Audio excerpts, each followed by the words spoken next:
discipulado que también lo estamos llevando a cabo en otras clases. Y esto es simplemente realmente una bendición de parte de Dios, que la iglesia sea funcional en este sentido, que poder estar preparando a jóvenes, pequeños, ancianos, adultos, que todos se encaminen de cierta manera en la palabra de Dios. Bueno, mis hermanos, hoy comenzamos un nuevo capítulo de la Confesión Bautista de Fe. Acabamos de estudiar ¿cómo están mis alumnos? Siempre atentos. De la fe salvadora, exactamente. Entonces, este nuevo capítulo se va a estar titulando Del arrepentimiento para vida y salvación. Y este capítulo mayormente está muy ligado al capítulo anterior. De hecho, la Confesión Bautista de Westminster, este mismo capítulo los tienen los dos en un capítulo. Tanto la fe salvadora, dice, y el arrepentimiento para vida y salvación. Estos dos componen un mismo capítulo en la Confesión Bautista de Fe de Westminster. Entonces, por eso vemos que este capítulo está unido en uno solo, en la Confesión de Westminster, por la estrecha relación y dependencia que tienen uno del otro. ¿Cómo es que nosotros venimos a arrepentimiento? Venimos a arrepentimiento porque primero hubo una regeneración, exacto. Si vemos la cadena de oro, vimos que fuimos primeramente llamados, a los llamados fuimos justificados, los justificados santificados, los santificados glorificados. Pero vemos por medio de qué es que nosotros pudimos ver nuestros pecados. Por medio de la fe. Ahora, esa fe, pudiéramos decir que cualquier fe sirve para que nuestros pecados vinieran a la luz. El tema es tener fe, no importa en qué. Podemos tener fe simplemente y ya. ¿Está bien o está mal eso? ¿Fe en qué? ¿O fe en quién? Y ese es el objetivo de la fe salvadora. Es esa fe que lleva consigo a Cristo. Es esa fe que Dios pone en nosotros para que sean descubiertas nuestras incapacidades y de esa misma manera podamos nosotros responder a favor de Cristo. O sea, que nos traiga a su camino. Bueno, a grandes rasgos lo que estamos viendo es que arrepentimiento sin fe no lleva a la salvación. Y al final, si vemos, ambos capítulos tienen la segunda parte vienen con el mismo enunciado. Capítulo 14 vimos que tenía que era la fe, la fe salvadora. Y este capítulo se titula Del arrepentimiento para vida y salvación. Y como hemos visto, siempre la obra que viene de Dios con respecto al hombre siempre viene dirigida a algo. Dios no murió en una cruz y el Señor dijo, bueno, ya yo puse el cordero en la cruz y ahora depende de ustedes que crean. ¿Fue así? No. Todo fue objetivamente hecho. Tanto los llamados para la gloria de Dios, los justificados que fueron anteriormente llamados, los adoptados como hijos que fueron anteriormente llamados y justificados. O sea, vemos una linealidad objetiva de parte de la obra de Dios para su pueblo. O sea, Dios no va a hacer nada, simplemente ya está hecho y ahí agárrense como ustedes puedan. No, Dios de hecho conoce tanto nuestra naturaleza que no puede dejar un ápice de dependencia del hombre, porque si no, créeme por seguro, hermanos, que cada uno de nosotros vamos a terminar perdidos. Dios desde la eternidad, y aquí nos tenemos que remontar hasta desde la creación, desde el decreto de Dios, Dios decretó antes de la creación, en su tiempo, Él decretó toda la línea de la historia, del cual incluían los llamados, santificados, justificados, pero esta línea de pensamiento viene desde el principio, porque es desde ahí donde Dios es quien decreta y actúa sobre todas las cosas, poniendo, de hecho, primeramente, mostrando la gloria, mostrando su gloria sobre todo lo creado, incluyéndonos nosotros los seres humanos. Ahora, hermano, dice, habiendo visto esto en grandes rasgos, vamos a ir puntualizando. Inicialmente estaremos en el 15.1. Dice así: los elegidos que se convierten en edades más maduras, habiendo vivido en otro tiempo en el estado natural, habiendo servido en a deleites y placeres diversos, Dios en su llamamiento eficaz les da arrepentimiento para vida. Y aquí podemos ver dos puntos, que es lo que viene dando la misma línea de pensamiento, que Dios es objetivo cuando hace las cosas. Primeramente, a quienes está canalizado este arrepentimiento para vida y salvación. A los elegidos que se convierten, a los elegidos. ¿Y cuál es? Dice, habiendo servido esto en los deleites y placeres diversos, dice Dios en su llamamiento eficaz. No es que Dios haya escogido, hermano, y esto reiteradamente siempre lo decimos en las clases, no es que Dios haya escogido los menos malos o los más buenitos. Dios escogió ¿en qué? En su llamamiento eficaz, porque todos y cada uno de nosotros estábamos cada uno en el mismo estado. Estábamos muertos en nuestros delitos y pecados.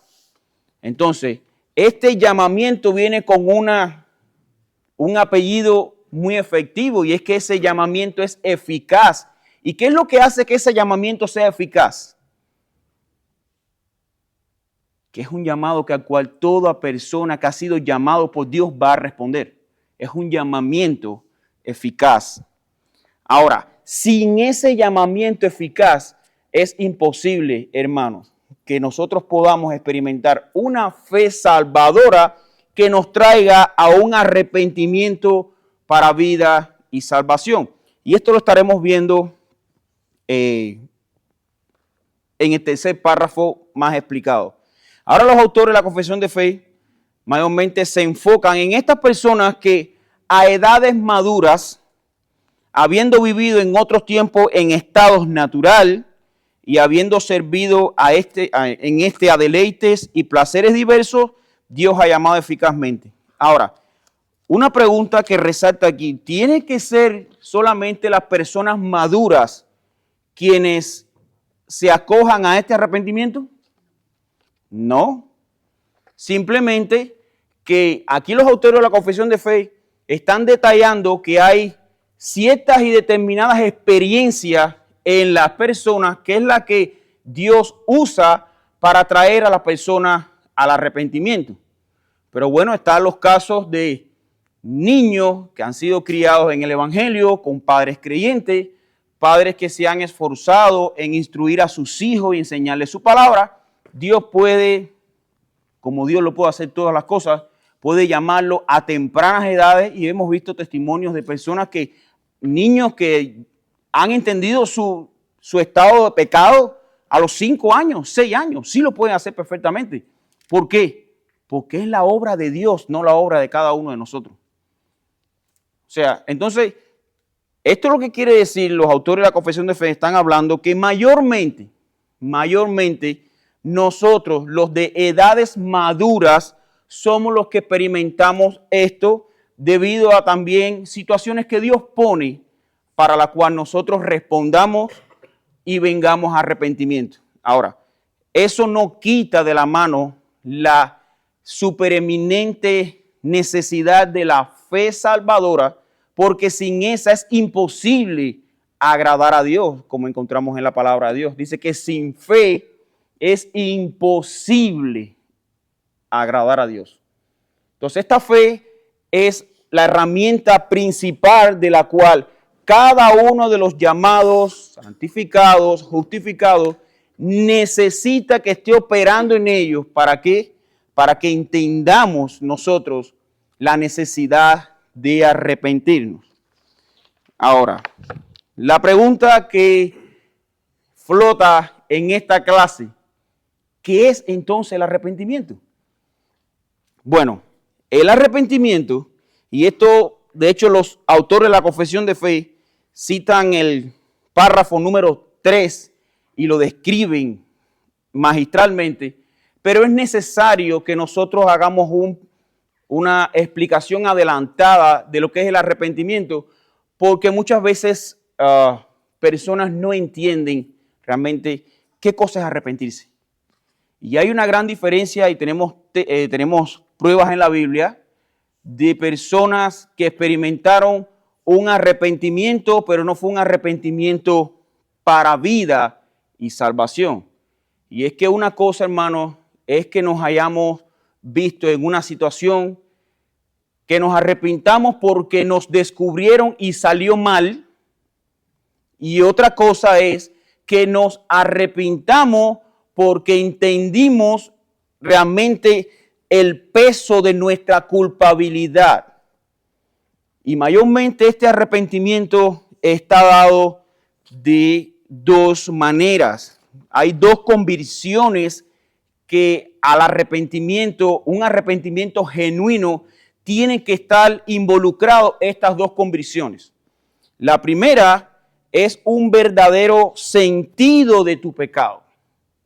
Y ese es lo principal. De hecho, podemos ver en las Escrituras que pueden haber uno y no puede existir el otro, pero ambos tienen que estar presentes, ambas convicciones tienen que estar presentes para que sea un arrepentimiento para vida y salvación. Entonces, la primera convicción es un verdadero sentido de tu pecado. Y lo segundo es una aprehensión de la misericordia de Dios en Cristo. ¿Y qué cosa significa aprehensión? Es agarrarte de esa misericordia que Dios tuvo en Cristo. Recuerde que toda esta obra de redención viene por medio de ¿quién? De nuestro Señor Jesucristo. Ahora, ¿qué significa entonces ese sentido de pecado? Bueno, el Salmo 130 nos da una descripción de lo que el salmista experimentó y es ese verdadero y sincero entendimiento de nuestras transgresiones que han ofendido a Dios. Y este es el principal punto de un inicio de un arrepentimiento verdadero. Primeramente entender de que nuestros pecados no es que hayan ofendido a mi vecino de al lado, no es que hayan ofendido al jefe de la policía, sino que hemos ofendido ¿a quién? A Dios. Contra ti solo he pecado, decía David, cuando entendió realmente su arrepentimiento. Entonces, y si quiere, hermano, vamos a leer el Salmo 130, son unos pocos versículos.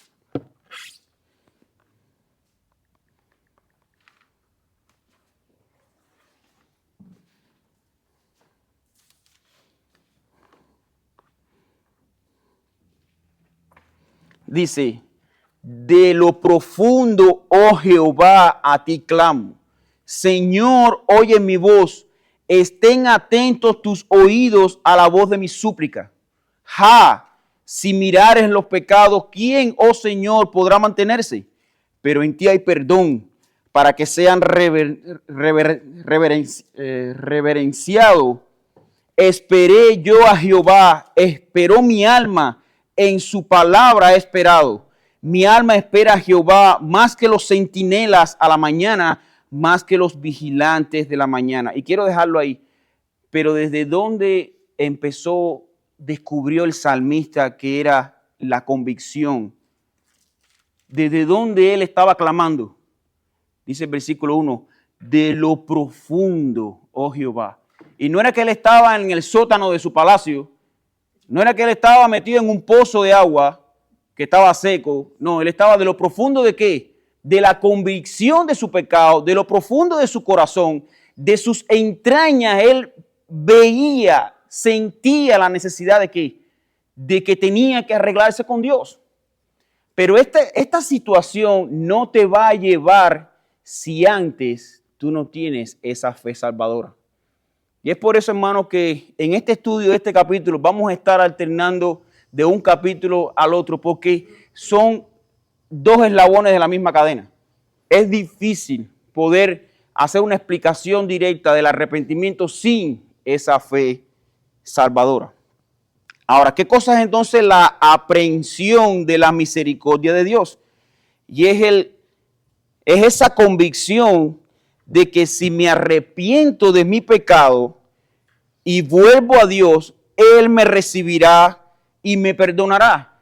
En otras palabras, es esa confianza que nosotros tenemos, que Dios nos reveló por medio de la fe, que nosotros sabemos a quién hemos ofendido, pero a quién podemos venir y pedirle perdón, que vamos a recibir restauración.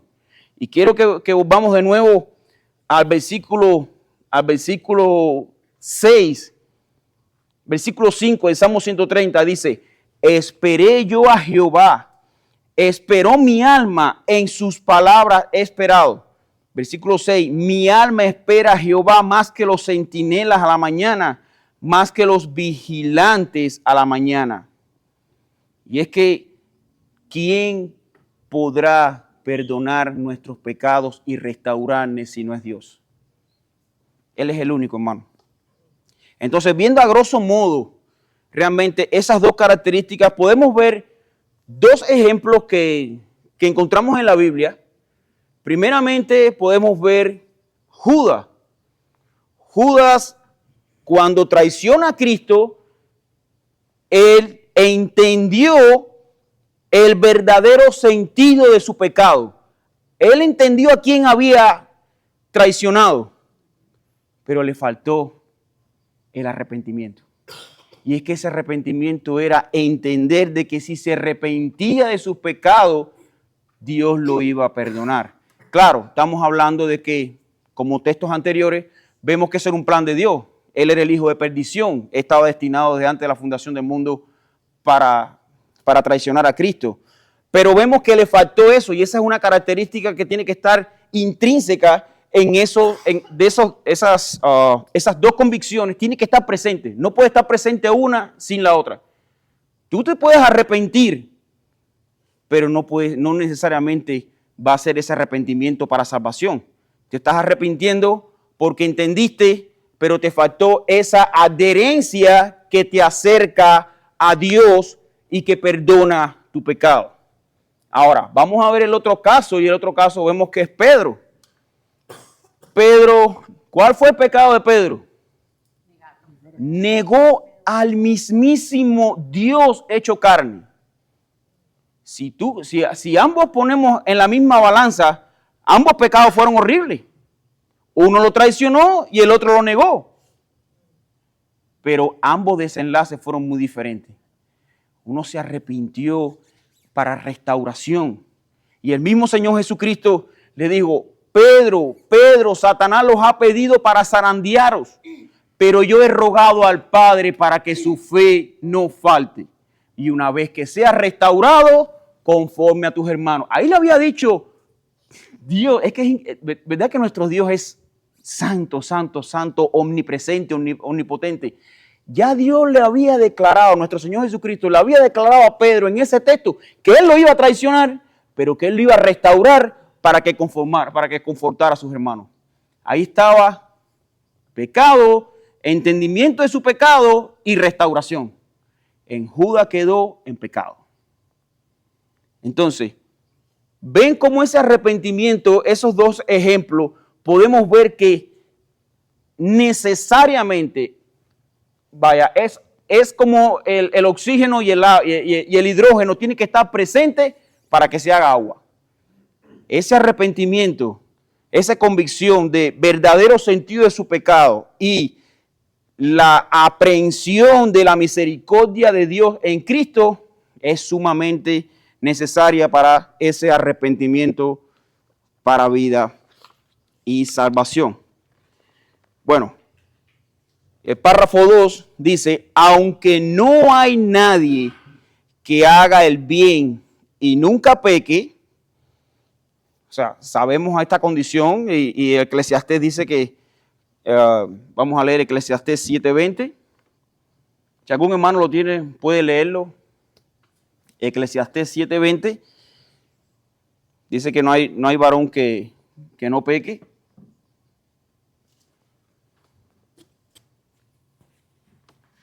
Dice así su palabra, dice, ciertamente no hay hombre justo en la tierra que haga el bien y nunca peque. O sea, ¿a dónde estamos condenados todos? Sin Cristo, al pecado. Y es por eso es que el llamamiento es eficaz. ¿Por qué? Porque todos estamos en el mismo nivel, en el mismo estatus. Estamos perdidos en nuestro pecado. Ahora, lo que hace eficaz ese llamamiento es que sean escuchados por la gracia de Dios y que algunos procedan a ese arrepentimiento. Ahora, no es porque volvemos a repetir, hermanos, porque creo que es realmente necesario.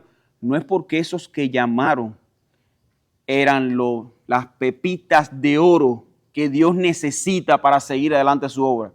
No, simplemente era lo que Dios desde antes de la fundación del mundo escogió para que ellos respondieran salvíficamente al llamado de Dios. Y esta obra es para la gloria y la honra de Dios, no es porque Dios necesite un público para ser adorado. Y esto es importante saberlo. Sino que vemos entonces Lucas 22, 31 al 32, dice que aunque no hay nadie que haga el bien y no peque, y aún los mejores hombres, mediante el poder y el engaño de la corrupción que habita en ellos, con la prevalencia de la tentación, pueden caer en grandes pecados y provocaciones. Dios, en el pacto de gracia, ha dispuesto misericordiosamente que los creyentes que pequen y caigan, de hecho, de esta manera, sean renovados mediante el arrepentimiento para salvación. Y vamos a buscar Lucas, que es un texto que viene muy a tono a lo que estamos hablando. Lucas capítulo 22, versículos 31 y 32.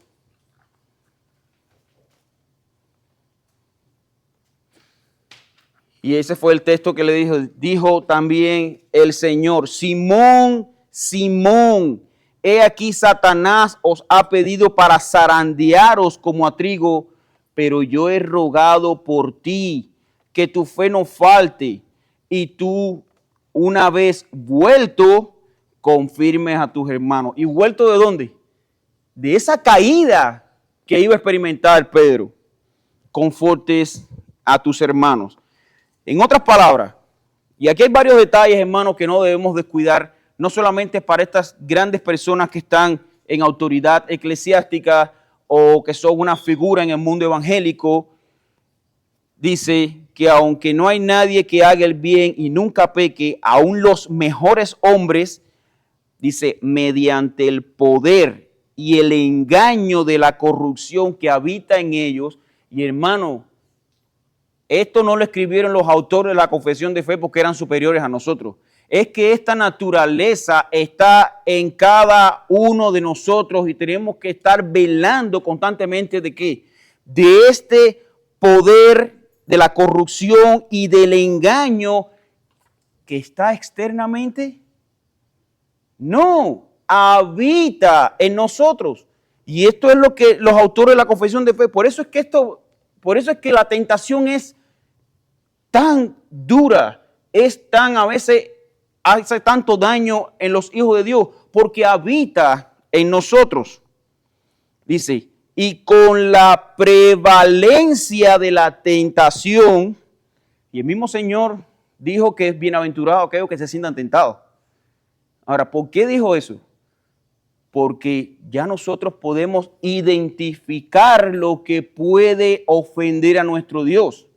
Y esa es la gracia de poder entender y detectar la tentación. Antes que pequemos, podemos decir, esto es pecado. Yo no debería estar caminando por aquí. Yo no debería estar mirando esto. Yo no debería estar hablando estas cosas. Hermano, esa característica a nosotros fue dada por Dios porque nosotros cuando estábamos muertos en nuestros delitos y pecados, este era nuestro deleite. De hecho, nosotros después cuando nos reuníamos con amigos y amigas, esto era el tema de conversación como si esto fuera tu trofeo. Dice, el impío ¿qué? Se mofa de su pecado.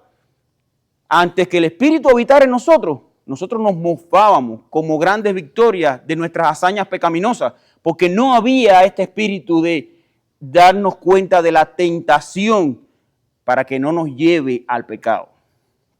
Ahora, vemos que dice que esa con la prevalencia de la tentación. Y Santiago habla muy claro de esto, dice que una vez que el pecado, dice, se engendra el pecado cuando por nuestra concupiscencia. ¿Y qué significa concupiscencia? ¿Algún hermano que me diga qué significa? Nuestros deseos pecaminosos.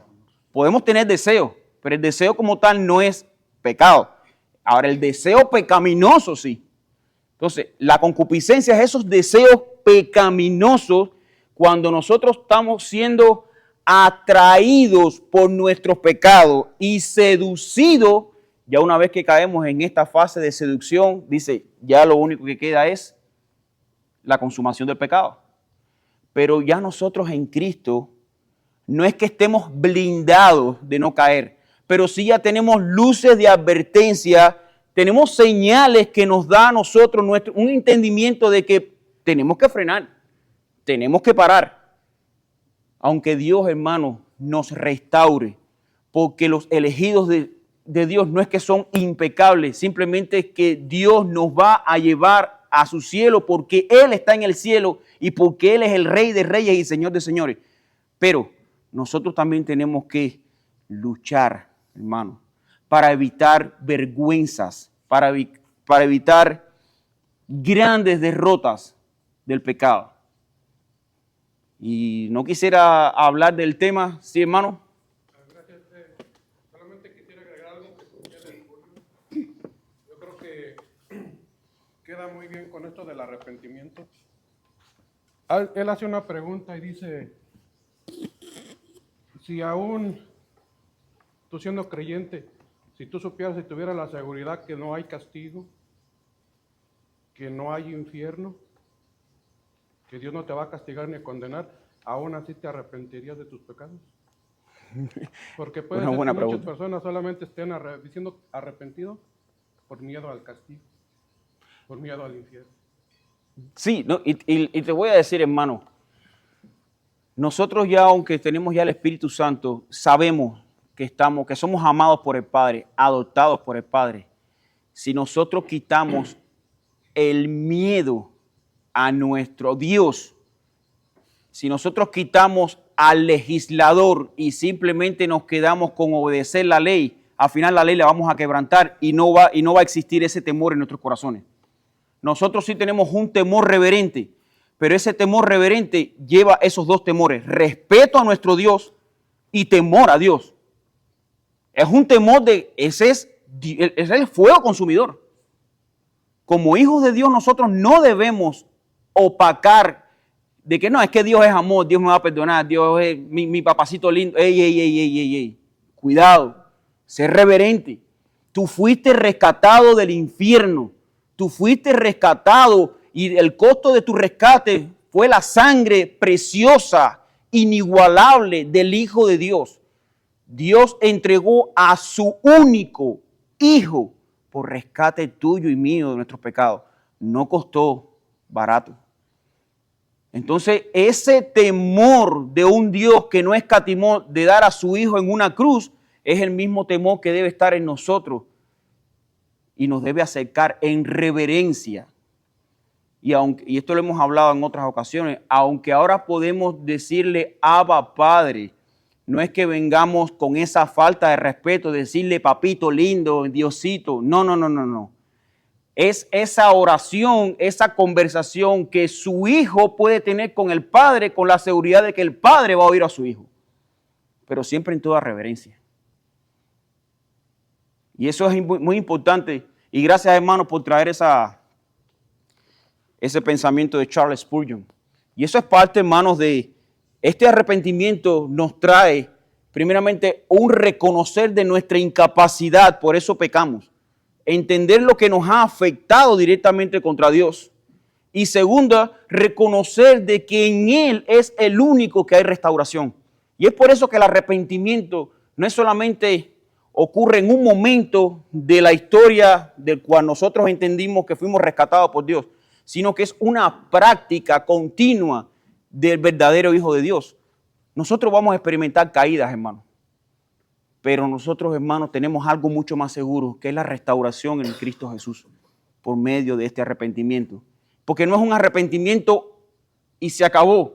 Es un arrepentimiento con dos apellidos hermosos, un arrepentimiento para vida y salvación. Y eso es algo que cada uno de los creyentes, hermanos, tristemente estamos en una lucha continua con nuestra naturaleza caída. Pero en Cristo tenemos misericordia. En Cristo hemos hallado perdón, salvación, restauración. Dios nos ha acogido como sus hijos. Dios ha compartido el derecho que tenía con su primogénito, lo ha compartido con nosotros. Aunque no nos haya dado los dones sobrenaturales que tiene el Espíritu Santo, pero ya Dios nos llama, nos ve como sus hijos, no como sus enemigos. Por eso es que, hermanos, el arrepentimiento es ese fruto de la fe salvadora que hace que nosotros vengamos en sumisión, pero que entendamos que contra quien hemos pecado es el único que nos puede salvar.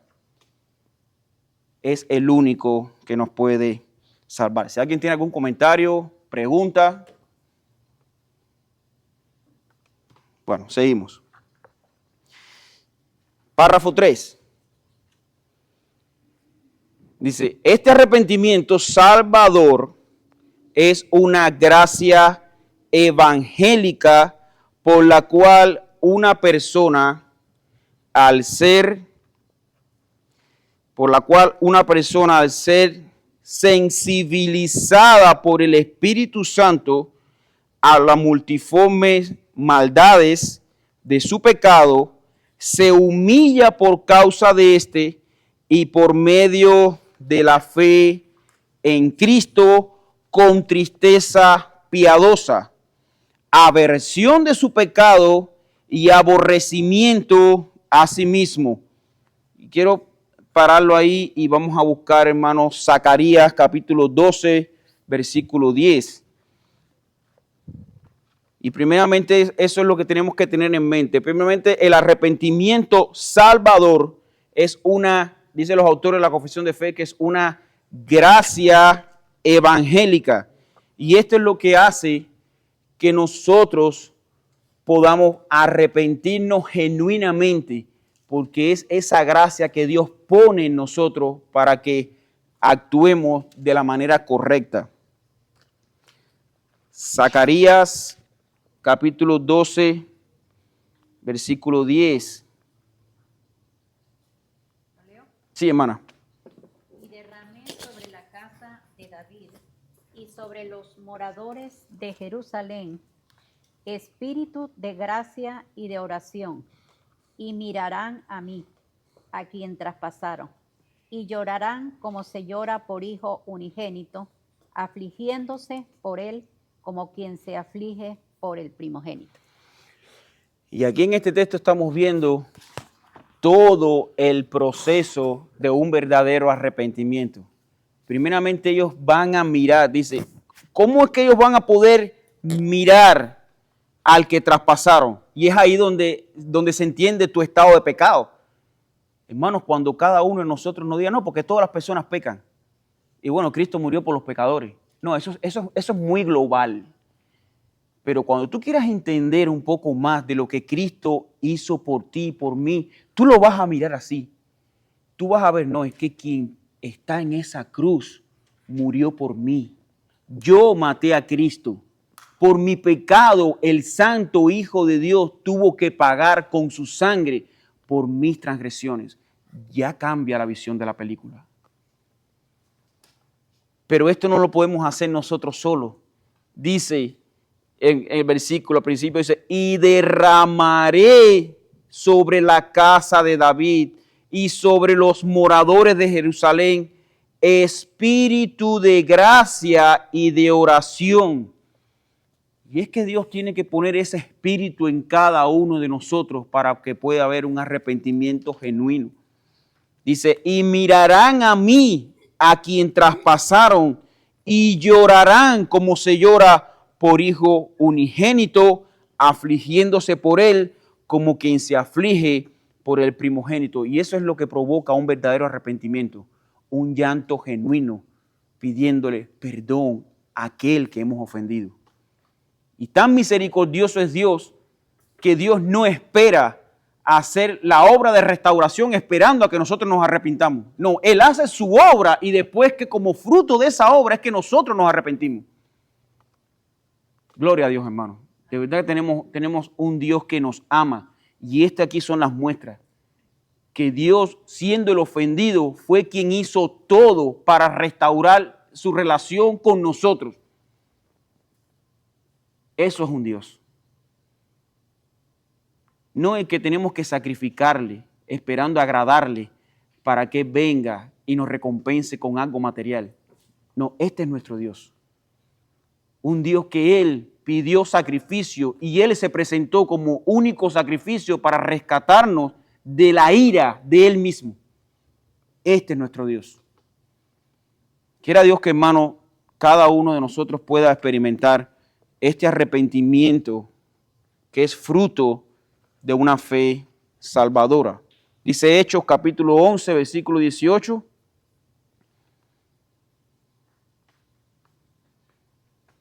Dice, entonces, oídas estas cosas, callaron y glorificaron a Dios, diciendo, de manera que también a los gentiles ha dado Dios arrepentimiento para vida. Dios es quien da ese arrepentimiento para vida. Nosotros podemos experimentar un arrepentimiento, y es como lo decíamos ahorita, porque se nos fue el plan de control y nos descubrieron. Pero este arrepentimiento para vida solo puede venir de la mano de Dios. Solo Dios salva y lo hace para siempre. Solo Dios es quien perdona pecado. Solo Dios es quien levanta de los muertos, hermanos. Dice los autores de la Confesión de Fe. Y aquí vemos las características de este arrepentimiento. Primeramente, este arrepentimiento salvador es una gracia evangélica por la cual una persona, al ser sensibilizada por el Espíritu a la multiforme maldad de su pecado, se humilla por causa de este por medio de la fe en Cristo. Con tristeza piadosa, aversión de su pecado y aborrecimiento a sí mismo, orando por el perdón y las fuerzas que provienen de la gracia con el propósito y empeño. Ahora, y eso es lo que realmente significa arrepentimiento, que nosotros entendamos que por el camino que vamos no estábamos bien y demos un giro de 180 grados del camino que estábamos dando. Arrepentirse es ir en un camino y darte vuelta totalmente en contra de donde íbamos. Y eso es lo que dice el autor de la Confesión de Fe. Dice, con tristeza piadosa, dice, aversión de sus pecados y aborreciendo y aborrecimiento a sí mismo.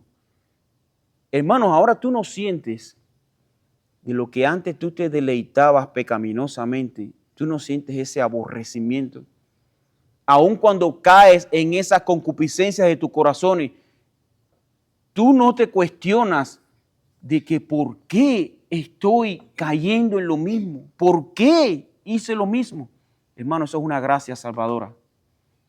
Esa es la gracia que nos lleva a ese arrepentimiento. Es entender de que íbamos mal, actuamos mal, pero que necesitamos imperiosamente dar una vuelta de 180 grados e ir en contra de lo que íbamos. Eso se llama arrepentimiento. Dice Ezequiel 36, versículos 31.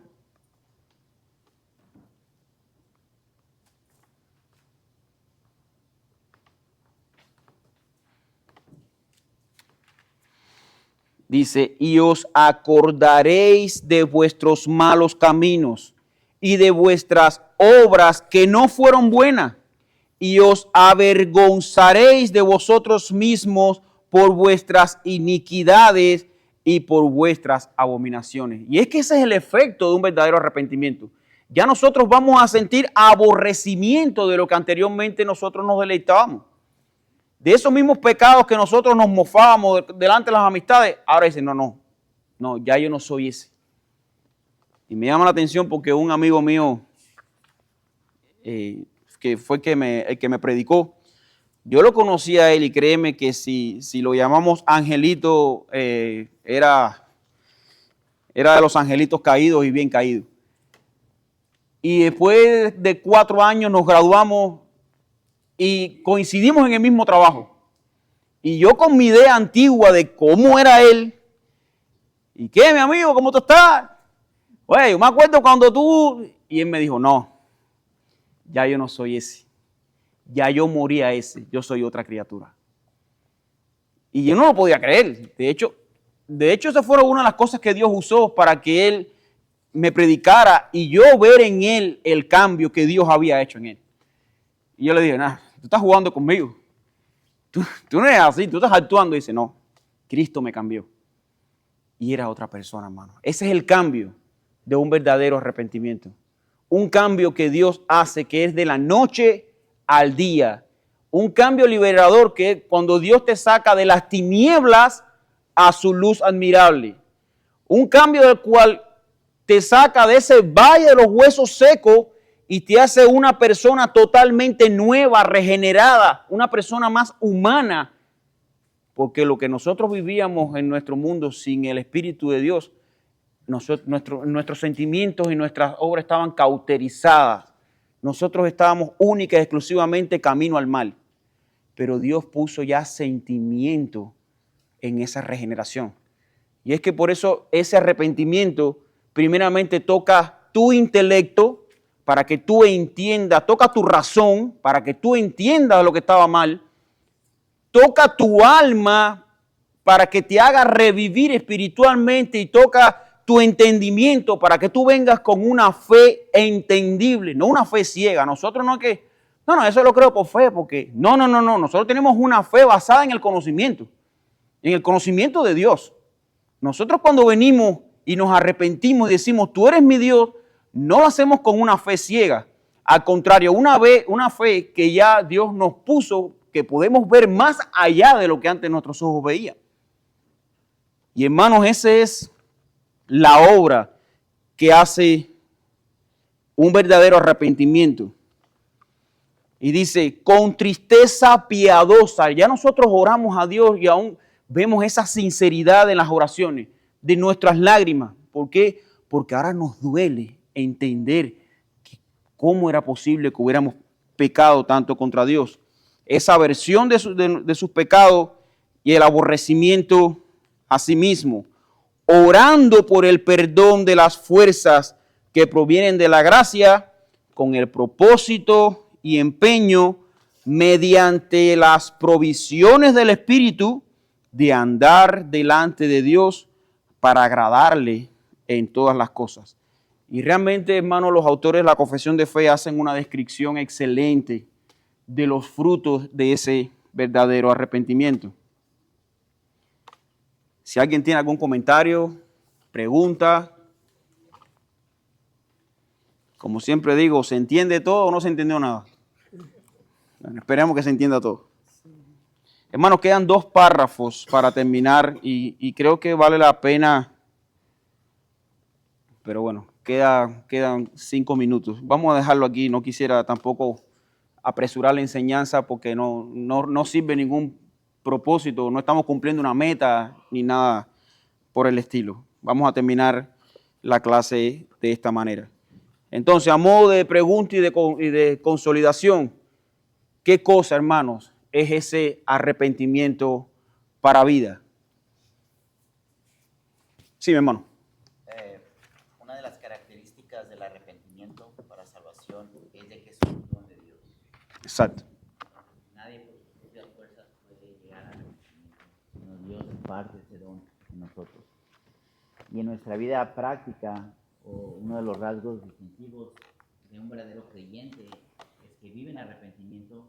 Y me llama la atención en el Salmo 51 con David, dice que tenía un corazón contrito y humillado.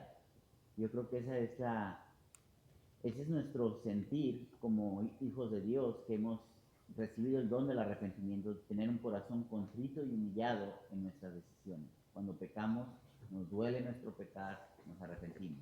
Tenemos a Cristo como el juez, como nuestro santo, intercediendo por nosotros, perdonándonos por nuestros pecados, pero tener ese corazón humillado al reconocer que estamos pecando contra Dios, no contra nuestros hermanos, sino contra Dios. Contra Dios. Exactamente. Y ese realmente es las convicciones que hablaba el pastor Sam Waldron, del cual yo tomé estas notas, que decía que ese arrepentimiento viene con esas 2 convicciones. Es ese verdadero sentido del pecado. Saber no solamente que has pecado, sino contra quién has pecado. Y eso es lo importante. Y es lo que decía, lo que argumentaba el hermano. Y segundo es esa aprehensión de la misericordia de Dios. Saber que a quien nosotros le pedimos perdón es un Dios misericordioso. Hemos pecado contra Dios, pero Dios va a restaurar. Y por eso le pedimos perdón. Porque antes fuimos bañados de esa gracia de la misericordia de Dios que nos permite ver nuestros pecados. Y por ende vamos a actuar conforme en sintonía de la obra que Dios hizo en la cruz, perdonando nuestros pecados y capacitándonos de esa manera para ver nuestros pecados y arrepentirnos de quien hemos ofendido. Por eso es un arrepentimiento para vida y salvación, porque es como dice el hermano, y esto lo vamos a ver en los últimos 2 capítulos, los 2 párrafos la semana que viene, Dios mediante, y es que es una práctica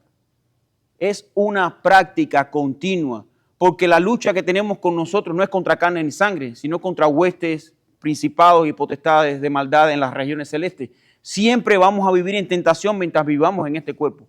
Pero nosotros, Dios ha permitido que nosotros experimentemos caída, pero experimentemos arrepentimiento para restauración.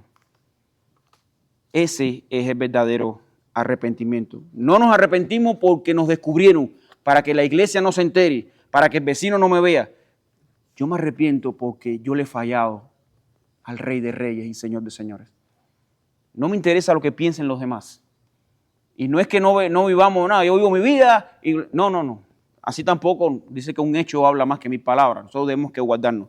Pero no vivir como hipócritas escondiendo nuestro pecado, sino venir delante de Dios. Señor, tú sabes qué pecado. El hijo pródigo, Dios no lo restauró, no fue restaurado el hijo pródigo hasta que vino en arrepentimiento delante del Padre. Y fíjense, ahí está la fórmula también. Él entendió contra quién había pecado. Padre, he pecado contra el cielo y contra ti. Y te acepto que no me recibas como hijo, pero al menos hazme como uno de tus jornaleros. Y el padre le dio 3 cintazos y lo entró y después lo restauró. No. Le dijo, no, hijo, tú eres mi hijo. Ponte el anillo que te señala, que te simboliza como que tú eres de la realeza. Tú eres mi hijo. Pero él experimentó lo que necesitaba cada persona. Tú y yo necesitábamos ese arrepentimiento. Él entendió su pecado, pero él vino a su padre porque él sabía que en la casa de su padre, hasta el menor de sus jornaleros vivía con mejor abrazado al amor de Dios que cualquiera de los millonarios que estaba afuera. Mejor me voy a la casa de mi padre. Hermanos, nosotros no nos vamos a dejar de pecar. Tristemente esa va a ser nuestra lucha. Pero en la casa de nuestro Padre tenemos restauración. Nosotros somos, y cada uno de nosotros somos esos hijos pródigos, que Dios se goza cuando venimos a Él. ¿Por qué? Porque nos habíamos extraviado, pero ahora Dios nos encontró. Nosotros y cada uno de nosotros pidámosle a Dios, hermanos, que nos ponga cada día este arrepentimiento para restauración. No escondamos nuestros pecados. Nos hacemos daño a nosotros mismos y hasta a otros. Vengamos delante del Dios que perdona y restaura. Bueno, mis hermanos, vamos a terminar en oración. Oh Padre, gracias, Señor, por compartir esta doctrina, Señor, de estos grandes hombres que tú has levantado y del cual, Señor, nos ayuda al entendimiento de tu palabra, de tu carácter, Señor. Oh Padre, bendícelo y bendice a cada uno de nosotros, que nos des un espíritu de arrepentimiento, Señor. Un espíritu que vengamos sabiendo de quién podemos ser restaurados, Señor. Oh Padre, gracias, porque todas estas cosas vinieron de tu mano. No hubo nada que pudiéramos hacer nosotros voluntariamente. Fuimos bañados con tu gracia. Fuimos introducidos, Padre, en tu casa como hijos adoptados, porque tú pusiste en nosotros ese Espíritu Santo que revelara nuestros pecados. Gracias por justificarnos, por ser legalmente justos delante de tu trono, Señor. Gracias porque fuimos santificados por la sangre de tu Hijo, Señor. Y esperamos vivir eternamente, Señor, porque tu obra es para siempre, Señor. Y tú nos vas a limpiar por el camino. Tú nos vas a cada día a hacernos más como tu Hijo, Señor. Oh Padre, gracias, Señor, porque tú eres realmente el único Dios que puede perdonar nuestros pecados, Padre. En el nombre de tu Hijo amado Jesús, te pedimos todas estas cosas y te